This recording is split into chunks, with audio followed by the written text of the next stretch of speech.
Thani, sehemu ya pili katika mambo ambayo mtume aliyaacha hakuyafanya ni yale mambo ambayo mtume sallallahu alayhi wasallam aliyaacha, yani hakuyafanya ma wujudi almuqtadi, pamoja na kuwepo sababu ya kuyafanya.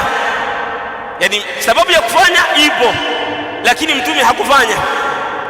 Lakini wujida almani'u, kuna kizuizi ambacho kimemzuia mtume kufanya alayhi salatu wasalam.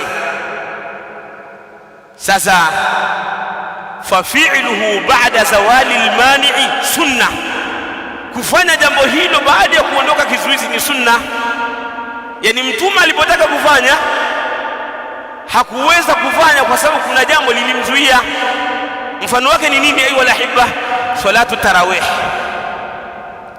Salatu tarawih, ayu walahibba, mtume sallallahu alayhi wasallam salla bihim, aliwasalisha masahaba siku ya kwanza, siku ya pili na siku nyingine. Baadaye mtume hakutokea kuwasalisha, wakawa wanamsubiri.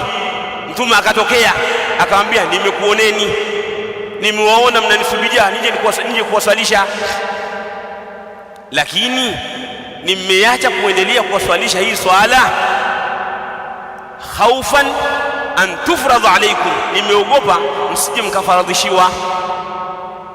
Mtume akaogopa.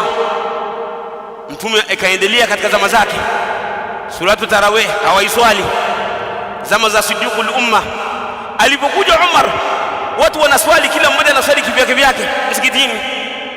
Akawakusanya kwa imamu mmoja, Ubay ibn Ka'b, akaambia, jamani, swalini hii swala.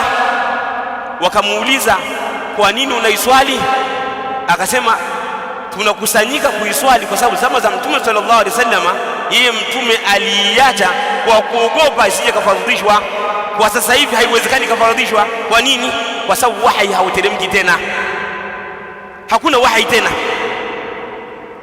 Kwa hiyo ikawa hilo swala inaendelea, salatu tarawih, na sisi tukawa tunaendelea kuiswali kama kawaida. Kwa nini? Mtume aliacha kwa kuogopea. Baada ya kufa mtume hamna wahi, kwa hiyo hicho kizuizi kimeondoka.